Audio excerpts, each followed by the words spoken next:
I used to believe that success was everything. I had this idea in my head, shaped by years of watching people around me, reading articles, and hearing advice from mentors: get the job, get the money, get the house, and everything else will fall into place. I thought that was the secret. I thought that was the formula for happiness. I had it all planned out. I was working in a decent corporate job, making good money, and Emily was my perfect partner. We had an apartment in a nice part of the city, we traveled a bit, and we were slowly working towards our future together. It wasn't perfect, but it was stable. I thought, this is it. This is the life I worked for. But as time went on, I started to feel something shifting inside me. It wasn't anything huge at first. Just this small sense that something was missing. I told myself it was normal. The job was stressful, life was busy, and honestly, I wasn't the type to sit and think about feelings. I was always taught to just push through, work harder, keep climbing. That's how you get what you want, right? But somewhere along the way, I began to feel like I was suffocating. I was so wrapped up in what I was supposed to be doing, climbing that corporate ladder, working late, making more money, that I stopped paying attention to what was really important. I'd come home after a long day of meetings, emails, and numbers, and Emily would be sitting there, asking how my day went. And I'd tell her it was fine, just like I always did. But I wasn't really there. My mind was still on the next project, the next meeting, the next opportunity. She deserved better than that, but I convinced myself that I was doing it for us. If I could just make more money, if I could just get promoted again, I'd finally be the man she needed me to be. It's funny looking back, because I really thought I was on the right track. I thought I was playing by the rules, and if I followed the path I was on, I would be happy. I mean, I had everything I thought I needed: a solid job, a loving partner, stability. Isn't that what everyone tells you to aim for? So, why wasn't I happy? Why did I feel like something was still missing? I kept telling myself I'd figure it out. I'd push through the doubt. But the truth was, I wasn't just doubting the job or the life I had, I was doubting myself. Every time I saw someone else moving ahead, getting their big break, or achieving something I hadn't yet, I felt that familiar knot in my stomach. Am I doing enough? Is this all there is? What if I'm not enough for Emily? I had built this belief bubble around myself, thinking that if I just kept grinding, everything would eventually work out. But inside that bubble, I started feeling like I was losing touch with who I really was. I wasn't the person I used to be, the guy who had time for the things that mattered, the one who could laugh with Emily over nothing. The one who didn't just measure success by the amount of zeros on a paycheck.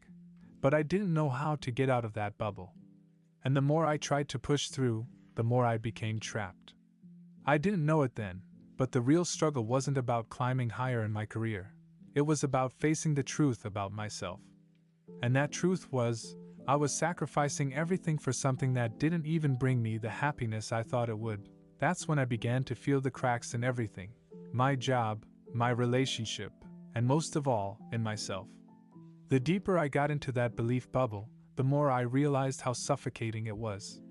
It wasn't the success I was after anymore. It was a need to find a way to just breathe again. When I met Emily, it felt like a dream come true. She was everything I had ever wanted in a partner. I thought I had finally found the balance between love and success.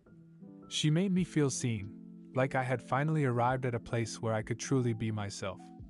I pictured our life together, married, a house, maybe kids someday. It all seemed so simple.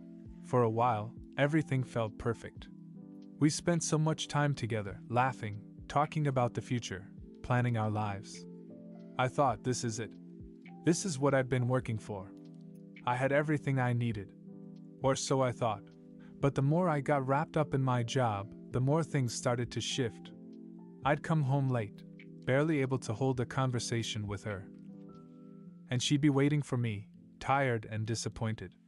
I'd promised it would be different tomorrow, but it never was. I kept saying, I'm doing this for us, I'm doing this for our future. But deep down, I knew something was wrong. The work was never ending, and the more I pushed myself, the less I was present with her. I started thinking, If I can just get that promotion, if I can just bring in more money, we'll be set. I'll finally be able to relax, and we can really enjoy life together. But the harder I worked, the more distant I became. I thought that if I could just prove myself, everything would fall into place. But it didn't. Emily, she didn't need more stuff. She needed me. She needed my time. But I was too busy chasing something else. At first, everything felt easy. Emily and I were in that honeymoon phase where nothing seemed like a problem. We laughed, we dreamed, and I thought, this is it, we're building something special. But slowly, the reality of our lives started to creep in. My job was demanding more of my time, and the things that used to feel natural, like spending time with Emily, started feeling forced. It wasn't just about being busy anymore. It was like I was living in two worlds, one where I was climbing up the corporate ladder, and one where I was trying to be a good partner. But the two worlds didn't fit together anymore. And Emily could see it. She started to notice when I wasn't really present. She asked me how my day went, and instead of talking about it, I just brushed it off, always thinking about the next meeting or the next deadline. She didn't say anything at first. I think she was trying to understand. But then one evening, she finally said it. She looked at me with those tired eyes and just said, "Mark, I feel like you're here, but you're not really here." And that hit me harder than anything anyone had ever said. Because I knew she was right. I could feel the distance growing between us, and I didn't know how to fix it. I thought, I'm doing this for us. I'm doing this to secure our future. Why doesn't she see that? But the truth was, she wasn't asking for more things. She wasn't asking for a bigger house, or for me to get that promotion. She was asking for me. And I kept telling myself I'd give her that later. But the longer I kept putting it off, the more the gap between us widened, and then it started to feel like the love I thought was so solid was now something fragile. I couldn't help but wonder, is this what I really want? The more I tried to juggle everything, the more I started to feel like I was failing at both. At work, I was putting in the hours, but I was exhausted, mentally drained. I kept pushing through because that's what I was taught to do, right? Keep going, never stop. Success is just around the corner if you don't quit. But the harder I worked, the more things started to fall apart at home. I couldn't seem to make her happy anymore. No matter what I did, it felt like I was always falling short. The promotions, the raises, they didn't matter to Emily. And yet I kept thinking, if I just do this one more thing, if I can just make enough money, everything will be okay. I'll have proof I can do it. And she'll understand why I've been so distant. But the truth is, I wasn't doing it for her. I was doing it for me. For some idea in my head that if I achieved enough, I'd finally feel good enough. Like I could be the man I thought I was supposed to be. But every time I looked at her, I saw the disappointment in her eyes, and it crushed me. I felt inadequate. Not just in my job, but as a husband. I was failing both at work and in my marriage, and it felt like there was no way out. The more I tried to prove I was worth something, the more I realized how much I was losing in the process. And the worst part? I didn't know how to stop. I thought I had everything figured out, but the truth was, I was spiraling. And somewhere along the way, I stopped being the man I was when I met Emily. The man who was confident, who could see a future clearly. Now, I was just scared. Scared I'd never be enough for her. It was one of those nights where everything seemed to come crashing down. Emily and I had barely said a word to each other all evening. I'd been working late again, and when I finally got home, I could feel the weight of everything hanging in the air. The silence between us was louder than any argument we could have had. I knew something had to give, and I knew it was going to hurt. She was sitting on the couch, looking up at me with those eyes that always made me feel like I was letting her down. I could see the pain in them, but I couldn't figure out how to fix it. I was exhausted, physically and emotionally. She deserved someone who could be there for her, someone who wasn't so wrapped up in his own fears and insecurities. I thought, maybe I'm just holding her back. Maybe if I step away, she can find someone who can really give her the life she deserves.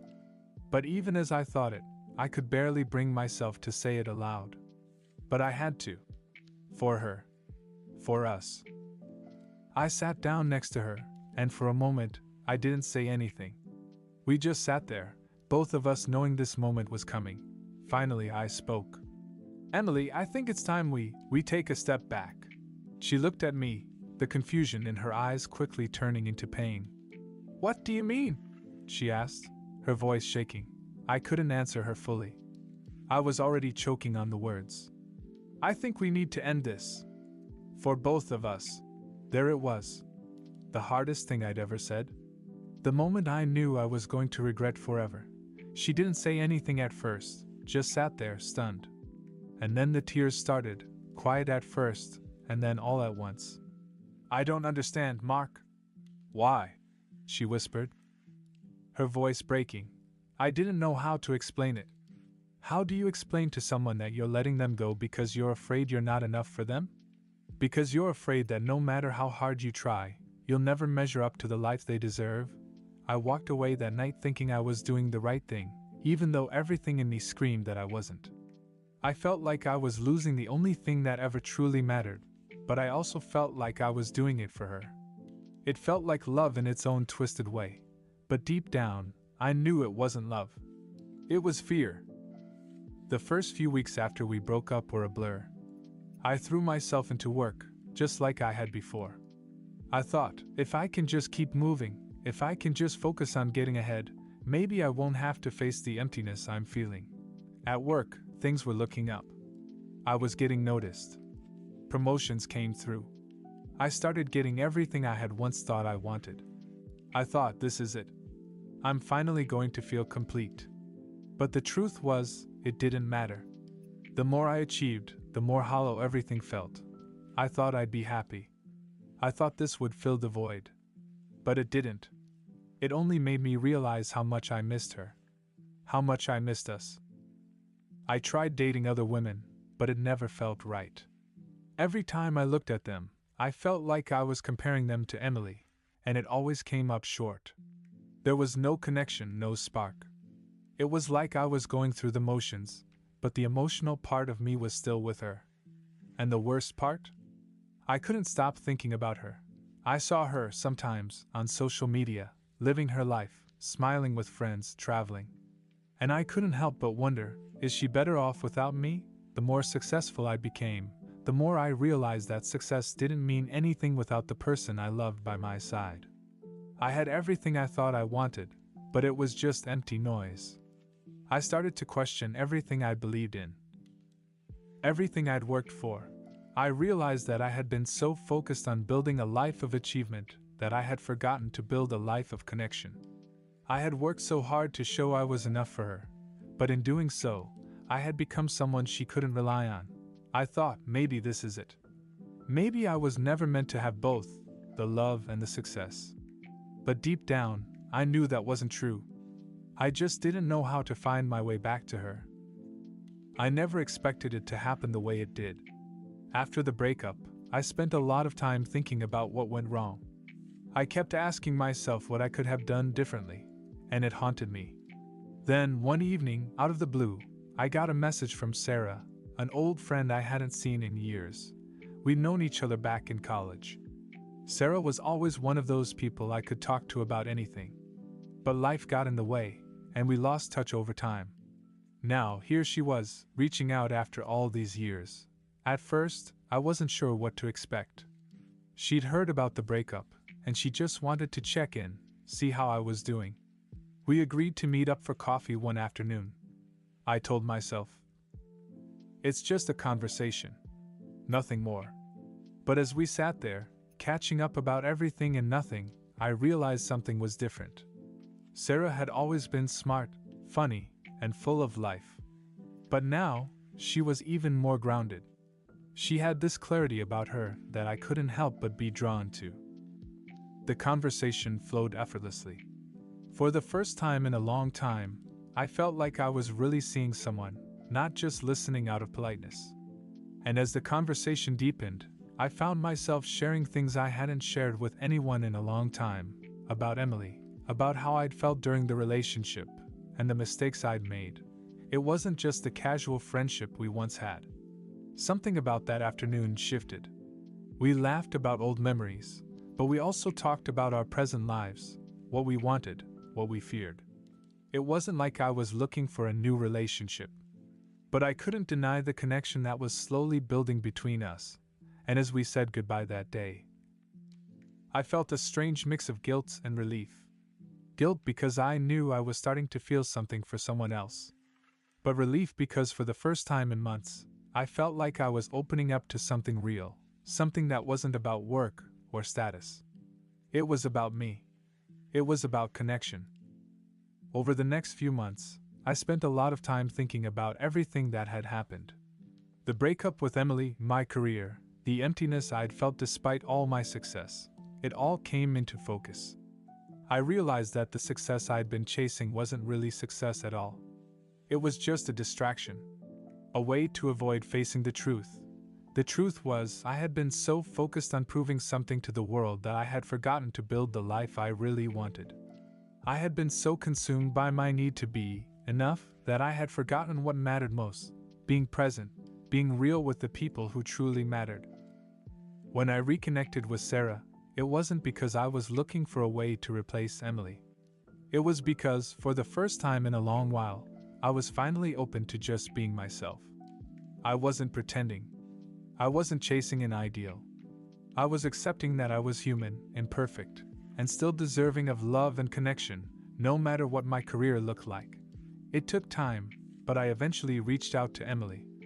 I needed to apologize, not just for what I'd done, but for what I hadn't done. For not being the partner she deserved. I never expected anything to come of it, but I knew I had to say the words. When we met, I could see in her eyes that she had moved on.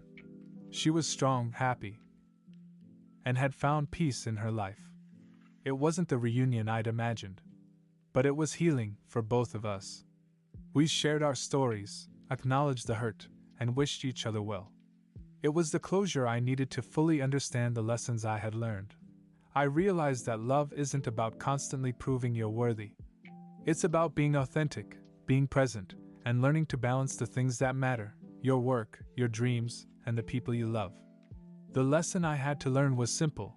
You don't find fulfillment by chasing success. You find it by learning to live your truth, to give the love that you receive, and to be present in the lives of those who matter. And for the first time in years, I felt like I was finally living the life I was meant to live. With Sarah, with the lessons I had learned, and with the peace of knowing that I wasn't defined by my success, but by the love and connections I nurtured along the way. Looking back, I can see now that everything I went through was necessary. The confusion, the pain, the heartbreak, it all led me to a place where I could truly understand what mattered. And it wasn't the promotions, the money, or the fancy titles. It wasn't the idea of being the perfect man, the perfect husband. It was about being real. About showing up for the people who care about you. About choosing to love, not out of fear, but out of understanding and acceptance of who you are. It's about finding balance in your life, not striving for some ideal version of success that leaves you empty at the end of the day. When I started this journey, I thought the key to everything was working harder, achieving more, and proving myself. I thought that's what would make me feel complete. But all that did was make me lose sight of the most important thing: living authentically, being emotionally present, and understanding that no one can do it all alone. I learned that love isn't about being perfect. It's not about keeping up with some standard of success that the world sets for you. It's about being willing to grow together, to face challenges, and to learn from your mistakes. Emily and I weren't perfect, but that wasn't what made our love meaningful. It was the way we connected, the way we supported each other. When I lost sight of that, I lost everything. But in the process of losing, I found something even more valuable: self-awareness. Now, with Sarah, I understand the importance of just being myself. I've learned to stop pretending to be something I'm not. I've learned that my value doesn't come from how much money I make, or how high I climb on some corporate ladder. It comes from the love I give, the respect I show, and the moments I share with those who truly matter. The breakup with Emily, the time I spent rebuilding my life, it wasn't easy. It wasn't fun. but it was necessary. And now, I don't just look for success in the form of money or career. I look for fulfillment in my relationships, in the people I surround myself with, and in the way I choose to live my life. It took losing everything to realize that success isn't just about achieving, it's about living in a way that aligns with your heart, where love and authenticity are at the center of it all. I used to believe that if I was successful enough, I'd feel whole. Now I know the truth: feeling whole comes from the inside. And no amount of external validation can fill the emptiness if you're not living authentically. So, here I am today, not perfect, but free. Free to love, free to learn, and free to be who I really am. And I can't wait to see where that takes me.